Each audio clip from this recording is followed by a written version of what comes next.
Hechos capítulo 2, versículos 1 al 13. Y esto es lo que dice la palabra de nuestro Señor.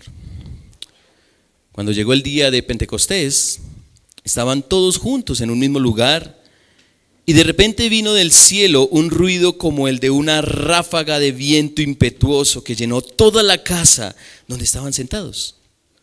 Se les aparecieron lenguas como de fuego que, repartiéndose, se posaron sobre cada uno de ellos.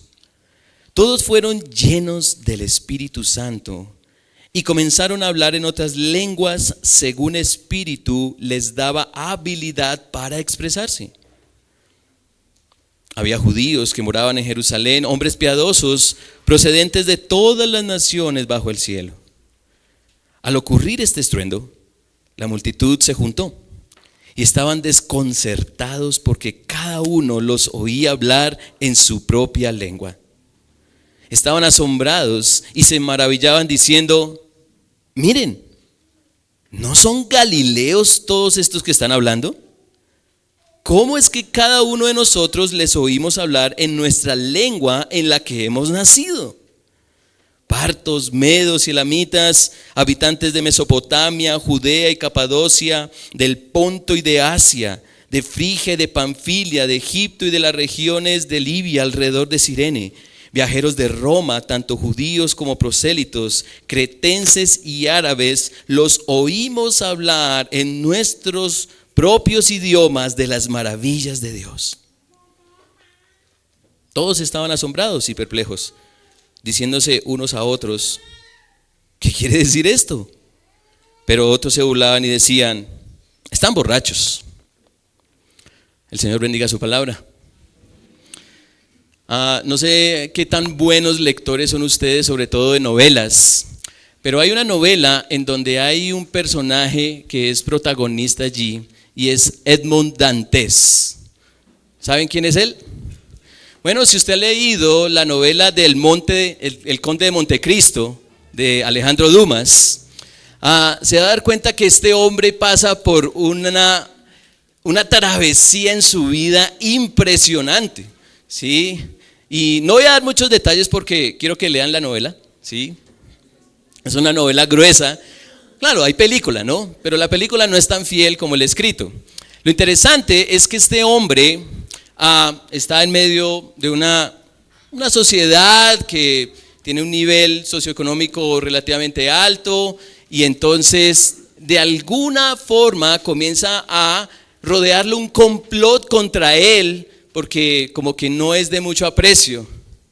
Y entonces este hombre comienza a sufrir un poco de calamidades al punto de quedar sin nada de dinero en la cárcel, miserable. Y en unas circunstancias bastante interesantes, que no se las voy a decir para que lean la novela, ¿sí? No quiero hacer un mal spoiler, ¿cierto? Como en el sermón primero. Increíblemente, este hombre ahora es reconocido por esa sociedad que lo había desechado, que había hecho todo un complot para desecharlo. Ahora esa sociedad se sorprende, queda atónita, porque ahora este hombre es muy rico y muy poderoso. Y no solo eso, poco a poco este hombre comienza a vengarse de cada uno de los que le quisieron hacer daño. Fin de la historia. Causó asombro, ¿sí? La manera en que este hombre llegó a ser alguien tan poderoso. Y así como este hombre llegó a sorprender siendo nada para sus enemigos, pero sorprendiendo con su nueva grandeza, los creyentes, los cristianos, producimos lo mismo, pero no con un poder que viene de nosotros mismos, ni con un poder que nos habilita para hacer lo que nosotros queramos, sino algo muchísimo mejor. Algo muchísimo mejor. Pues nuestra débil competencia para testificar de Cristo es vencida por la manifiesta obra del Espíritu Santo. Y ese es el mensaje que quiero que sigamos a la luz de este texto. Nuestra débil competencia para testificar de Cristo es vencida por la manifiesta obra del Espíritu Santo. ¿Y cómo argumenta el texto este mensaje? Bueno, a la luz de dos ideas, porque en el texto podemos ver una manifiesta realidad del Espíritu Santo, pero también podemos ver el asombro, y esta palabra es clave, el asombro racional que produce el Espíritu Santo. ¿Bien? El Espíritu Santo, si lo hemos visto a lo largo de la Escritura, si hemos leído la Biblia, vemos que es una persona. Es la tercera persona de la Trinidad que se manifiesta con poder, un poder increíble. Pero ese poder,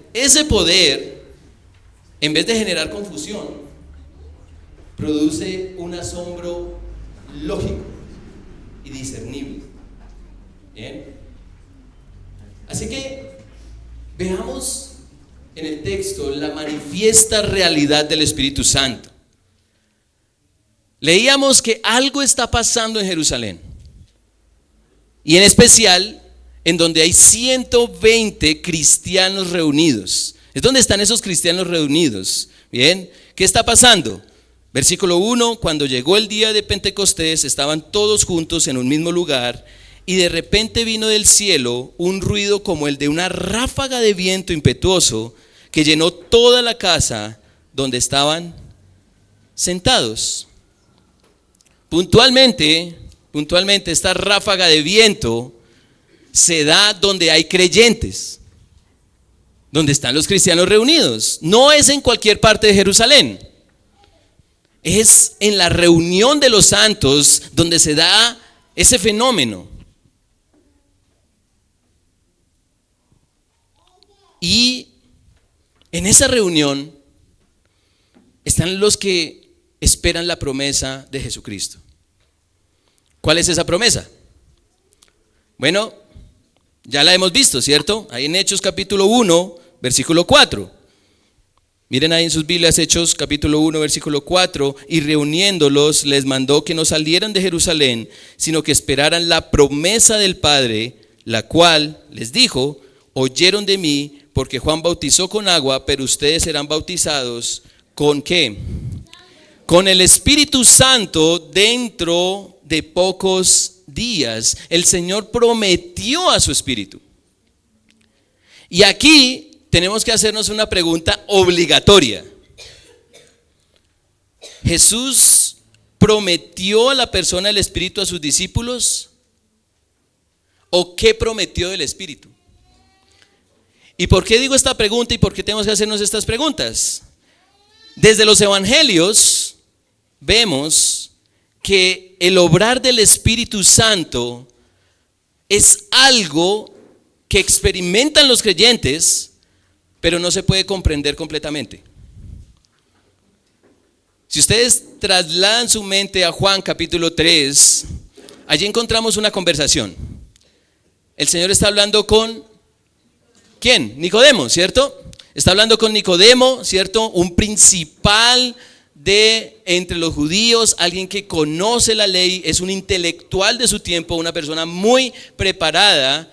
Hay una conversación allí, y en esa conversación el Señor dice algo muy interesante. Dice: el viento sopla, ¿cierto? Oye su sonido, ¿sí? Va de un lugar a otro, ¿cierto? Y así es todo aquel que es nacido del Espíritu Santo. ¿Ustedes saben de dónde viene el viento? No lo sabemos, pero lo sentimos, ¿cierto? Lo sentimos, salimos y sentimos el viento. Va de un lugar a otro, lo experimentamos. Y así es todo aquel que es nacido del Espíritu Santo.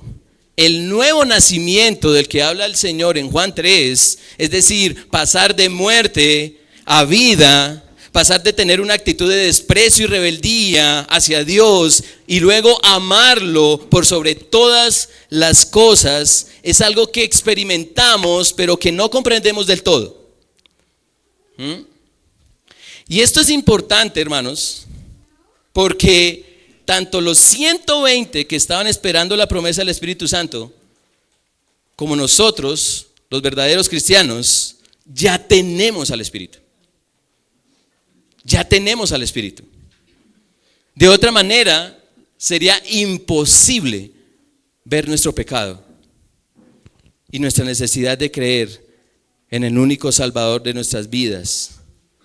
Es imposible por nosotros mismos ver nuestro pecado, ver la necesidad de rescate de nuestras almas del infierno. En nuestra incredulidad, ni creemos en el infierno. No creemos que la ira de Dios está sobre nosotros, ni siquiera cuando una persona muere sabiendo que la paga del pecado es muerte.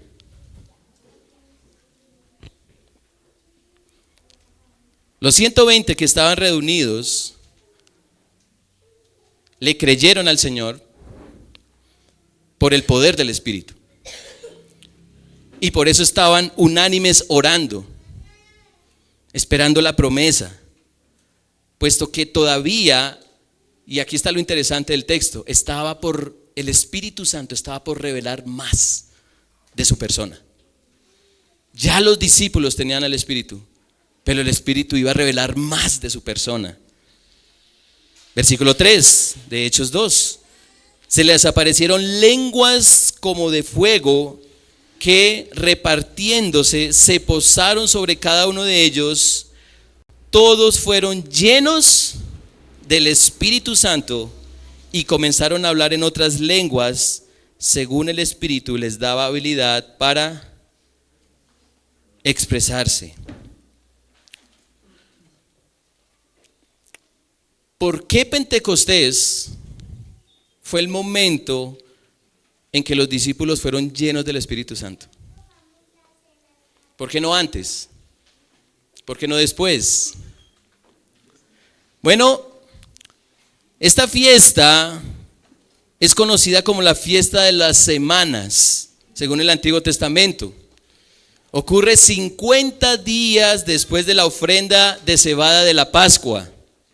Y eso es según Éxodo 34, Levítico 23.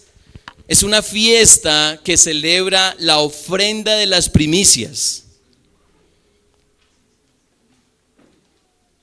Y este contexto hace que Pentecostés o el Pentecostés de Hechos 2 sea tremendamente significativo, ya que los discípulos están experimentando de las primicias del cumplimiento de la promesa de Cristo. El Señor le prometió a sus discípulos que serían bautizados con su Espíritu. Y efectivamente vemos en el texto que están siendo sobrecogidos por el Espíritu. Están experimentando más del Espíritu.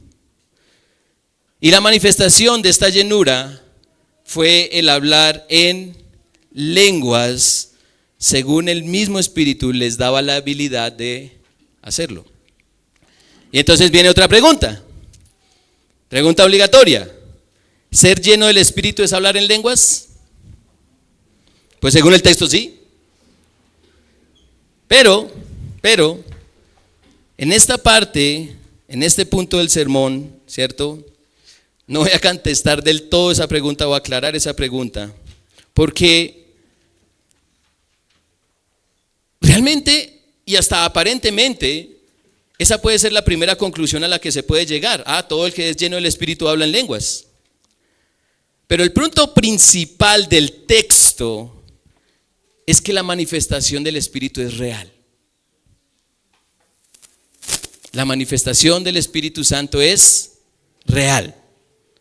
Los discípulos lo están experimentando. La promesa del Señor Jesucristo es real. El Espíritu se manifiesta palpablemente en los creyentes. Hay algo que los discípulos tienen al creer en Cristo. Y es al Espíritu Santo que los ha llevado a una fe consciente en Cristo. Pero en este evento los discípulos están experimentando más del poder del Espíritu. Ellos necesitan ese poder. Por lo menos ya el Señor lo dijo, ¿cierto? ¿Por qué ellos necesitan ese poder? ¿Por qué lo necesitan? Capítulo 1, versículo 8. Pero recibirán poder cuando el Espíritu Santo venga sobre ustedes, y serán mis testigos en Jerusalén, en toda Judea y en Samaria y hasta los confines de la tierra. Y mucha atención a esto, hermanos y amigos. Se necesita un poder sobrenatural para comunicar un mensaje sobrenatural.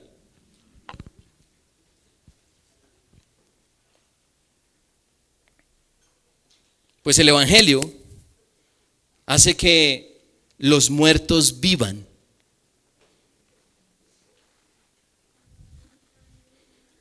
Los ciegos vean. El pecador sea reconciliado con Dios. El impío sea salvo de la ira de Dios. El hombre tenga esperanza en un mundo quebrantado. Eso es sobrenatural. Y nuestra débil competencia para testificar de Cristo es vencida por la manifiesta obra del Espíritu. Si no es por el Espíritu, ni podríamos nacer de nuevo, ni mucho menos testificar de Jesucristo en un mundo que lo aborrece y desprecia. Algo tiene que pasar en nosotros. Algo tiene que pasar para que lo sobrenatural se abra paso. ¿Y de qué se trata esto que es sobrenatural? Bueno, veámoslo en el asombro racional que produce el Espíritu Santo. Y este punto es importante. El asombro racional que produce el Espíritu Santo.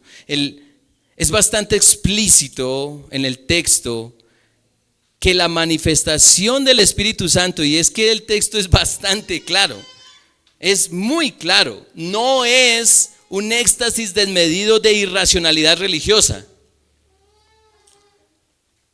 Todo lo contrario, lo sobrenatural se abre paso con lógica y discernimiento, lo cual produce asombro.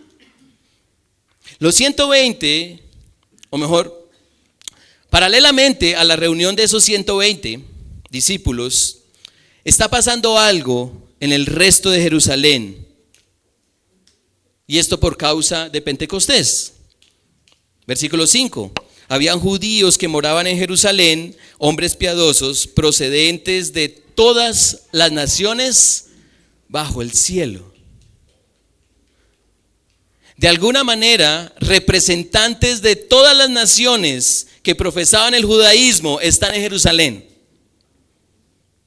Y esta audiencia es la que reacciona a la manifiesta presencia del Espíritu sobre un grupo particular.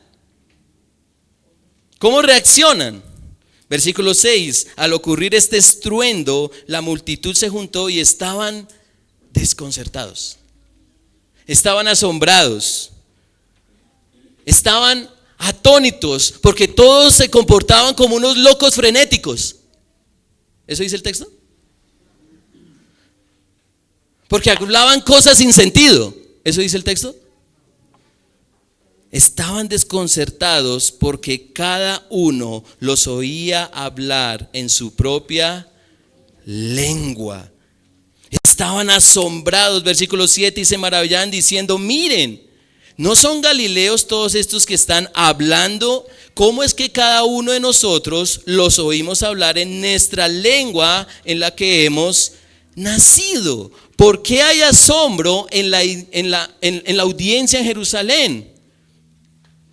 Bueno, dos cosas hacen de este suceso algo maravilloso.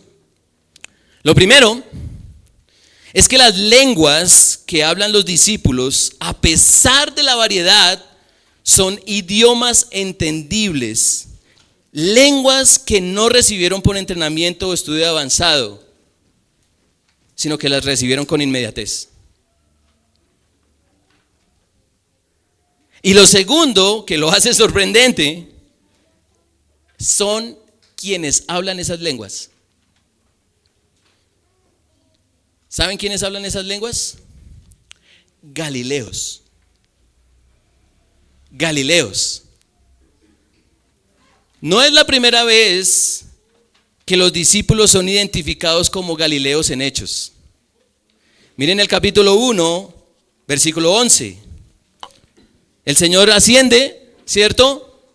Y entonces los que estaban ahí, los discípulos se quedaron mirando, ¿cierto? Y entonces dice el versículo 11 que esos hombres de vestiduras blancas que les dijeron: varones galileos, ¿por qué están mirando al cielo? Este mismo Jesús que ha sido tomado de ustedes al cielo vendrá de la misma manera, tal como lo han visto ir al cielo. ¿Y por qué este detalle es importante?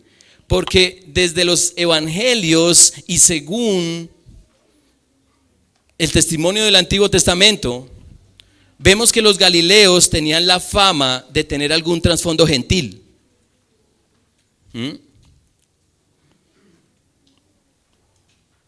¿Han oído de la tierra de Zabulón y de Neftalí? En los evangelios. ¿Dónde quedan? En Galilea. Y eso fue profetizado en el Antiguo Testamento porque Galilea es de los gentiles, según el pensamiento judío. Y esto hace que los galileos fueran poco apreciados en la Palestina del primer siglo. ¿Cómo es posible que estos galileos despreciables hablen idiomas claramente reconocibles?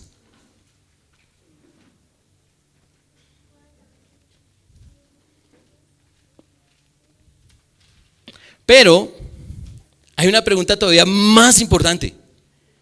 ¿Cómo es posible que en esa cantidad de lenguas hablen un mensaje unificado?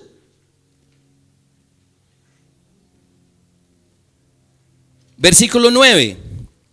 Partos, medos y elamitas, habitantes de Mesopotamia, Judea y Capadocia, del Ponto y de Asia, de Frigia y de Panfilia, de Egipto y de las regiones de Libia alrededor de Cirene, viajeros de Roma, tanto judíos como prosélitos, creyentes y árabes, los oímos hablar en nuestros propios idiomas de las maravillas de Dios. ¿Cuántos idiomas no hay en ese grupo? Un montón.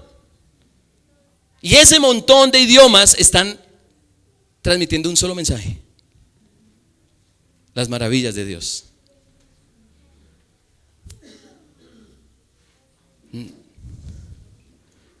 Y esas maravillas de Dios no pueden ser un cúmulo de ideas abstractas e incoherentes.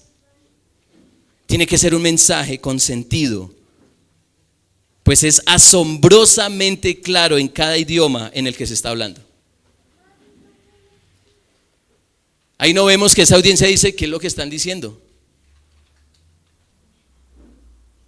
Están entendiendo el mensaje. Esta lista de naciones representa la dimensión del poder del Espíritu, en donde un grupo ordinario de hombres y mujeres está comunicando de forma extraordinaria un mensaje extraordinariamente único. Y ese mensaje no puede ser otro que el que predica Pedro en su sermón a continuación. Y eso será tema del próximo sermón. ¿Qué es lo que predica Pedro?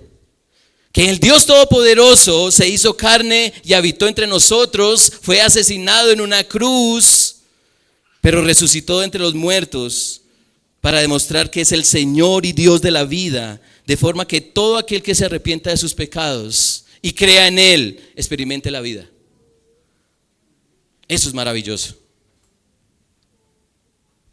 Ese es el mensaje que están predicando estos galileos.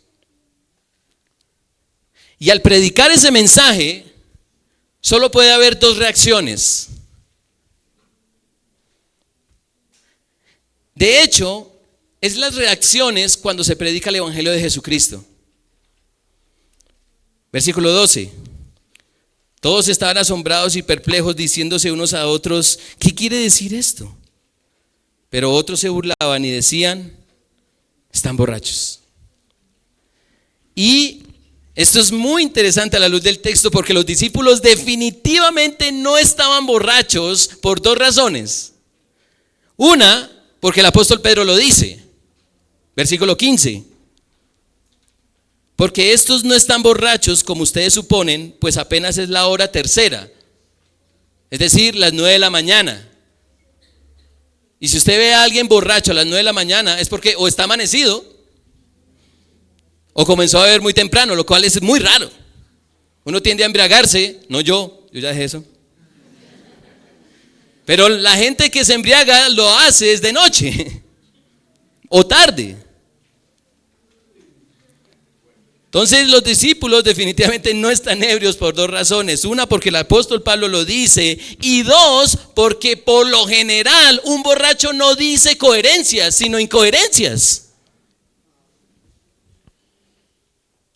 Y este no es el caso. Todo lo que estaba pasando realmente, todo lo que estaba pasando era realmente el asombro racional que produce el Espíritu Santo. Definitivamente, nuestra débil competencia para testificar de Cristo es vencida por la manifiesta obra del Espíritu Santo. Y toda esta explicación, mis hermanos, toda esta explicación es para que pensemos en varias cosas.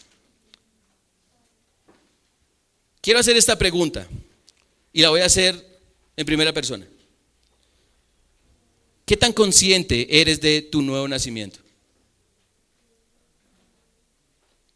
¿Qué tan consciente soy si realmente he nacido de nuevo?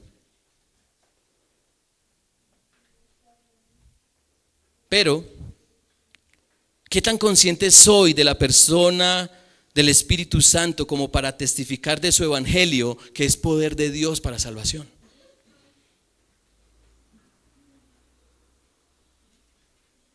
El hablar en lenguas no es sinónimo de la llenura del Espíritu Santo. De otra manera, vez tras vez la Biblia lo afirmaría. Más bien, la llenura del Espíritu Santo se manifiesta cuando testificamos con pasión y con claridad de la gloria del evangelio, produciendo asombro en los que nos escuchan, pues ya no vivimos bajo la corriente de este mundo, sino bajo la sumisión del Rey Jesucristo. De esa manifestación del Espíritu está llena la Escritura. Personas comunes y corrientes hemos sido tomados por el poder del Espíritu para proclamar un mensaje sobrenatural. Pues la transformación de los corazones de piedra en corazones de carne, el comunicar el mensaje de salvación que dará vida a los muertos, que quitará el velo de la incredulidad para que los que escuchen vean la gloria del Señor Jesucristo y crean en Él, necesita un poder sobrenatural que solo viene de Dios en nosotros.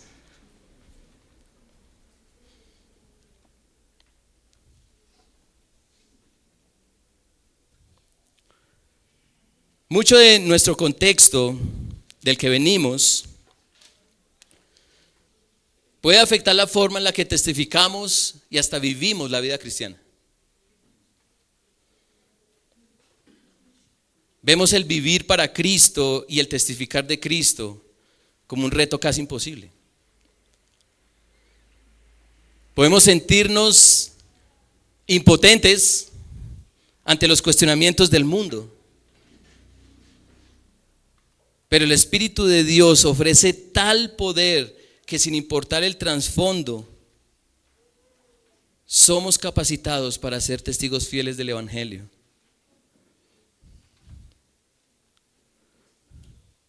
Mis hermanos aquí que son mayores de edad, yo los he escuchado a ustedes. Y ustedes a veces se lamentan por la pérdida de memoria o por las limitaciones físicas o porque quizá ya están avanzados en edad y parece que no tienen la capacidad para transmitir el evangelio. Sí lo tienen, hermanos. Lo tienen, si tienen al Espíritu. Jóvenes, hoy ante este secularismo, ante este escepticismo, ante todo este cúmulo de ideologías diabólicas que desde las universidades se patrocinan y se levantan, jóvenes, ustedes pueden testificar de Jesucristo porque tienen el poder del Espíritu.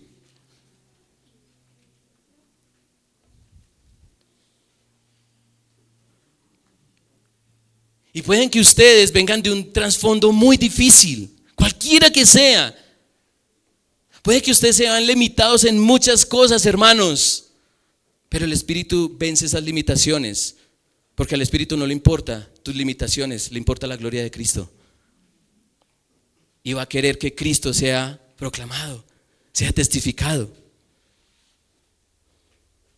Esto es muy confrontante para mí, hermanos, y para muchos de nosotros que afirmamos que no tenemos como ese de nuevo quizá para evangelizar o para compartir el evangelio. Hermanos, eso se derrumba con este texto, porque el Espíritu capacita sobrenaturalmente.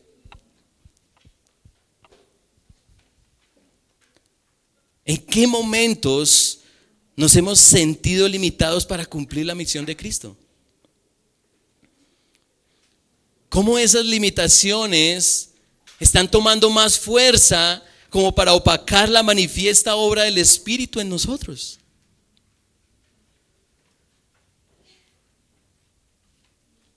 Quizá estemos confiando más en nuestras habilidades que en la obra sobrenatural del Espíritu de Dios en nosotros.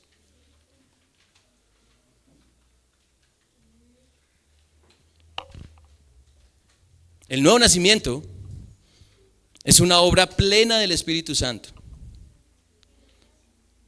El que se nos haya quitado el velo de incredulidad de nosotros para ahora ver a Cristo en el evangelio, eso es una intervención sobrenatural. Y esa intervención sobrenatural no es muy diferente para testificar del poder de Dios para salvación a quien sea y donde sea. Todo seguidor de Cristo es capacitado para testificar con el mismo poder que lo llevó al arrepentimiento y la fe en Jesucristo. Es el mismo poder, hermanos.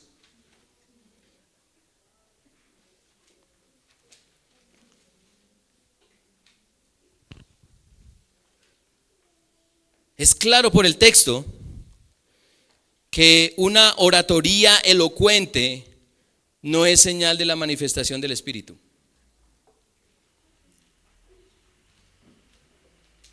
La llenura del Espíritu es cuando Jesucristo es glorificado en el testimonio, para que quienes escuchan el evangelio se arrepientan y crean en él.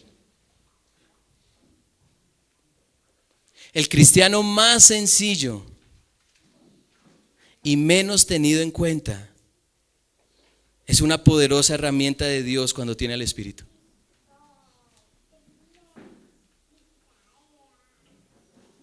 Hermanos, les ruego, por favor, no subestimen el poder del Espíritu Santo.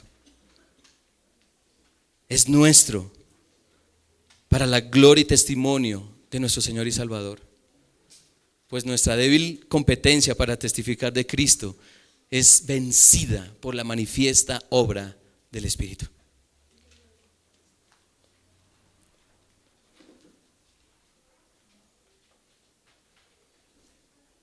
Para cerrar este sermón, me dirijo en este momento a los que no son creyentes.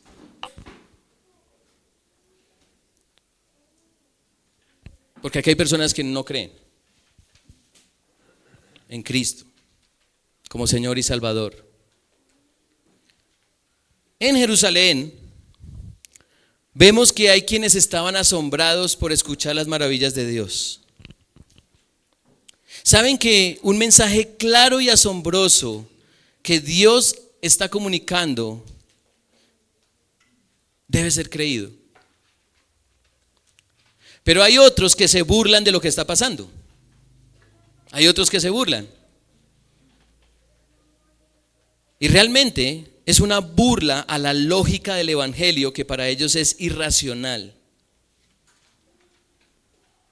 Y yo te pregunto, tú que no has creído en Jesucristo, ¿te parece el evangelio sin sentido? ¿No tiene sentido? ¿Crees que no tiene sentido que un hombre llamado Jesucristo hace 2000 años haya venido al mundo para entregar su vida en una cruz? ¿No te has puesto a pensar por qué lo hizo? ¿Será para ser un mártir más de la historia? ¿Tiene sentido que un mártir dé su vida por personas buenas, pero que un mártir lo haga por personas malas? Eso debe ser asombroso. Recuerda que tú y yo no somos personas buenas. Nadie es bueno en este mundo, solo Dios. Pues ante el Creador de todas las cosas, somos malos. Pues el más mínimo mal pensamiento que tengamos nos condena ante la perfección del Dios Santo. ¿Hasta cuándo te vas a burlar de Dios, querido amigo? ¿Hasta cuándo? Arrepiéntete antes de que mueras.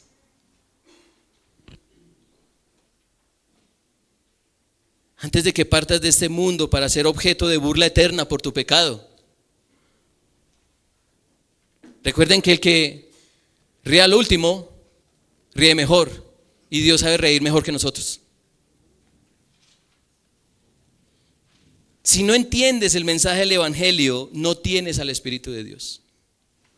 Si no entiendes la obra de Cristo en su iglesia a lo largo de la historia de la humanidad, no tienes al Espíritu de Dios. Por eso te pido, te preguntes, ¿qué hizo que 120 personas lograran el mayor movimiento de fe que transformaría el mundo para bien?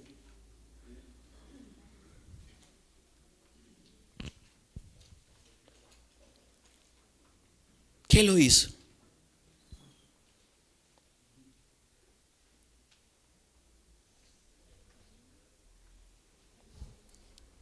Así que, hermanos, cada vez que nos expongamos al mundo como testimonio de Jesucristo, busquemos que el mundo pueda decir: vaya sorpresa, ¿de dónde salió este? Qué mensaje tan asombroso.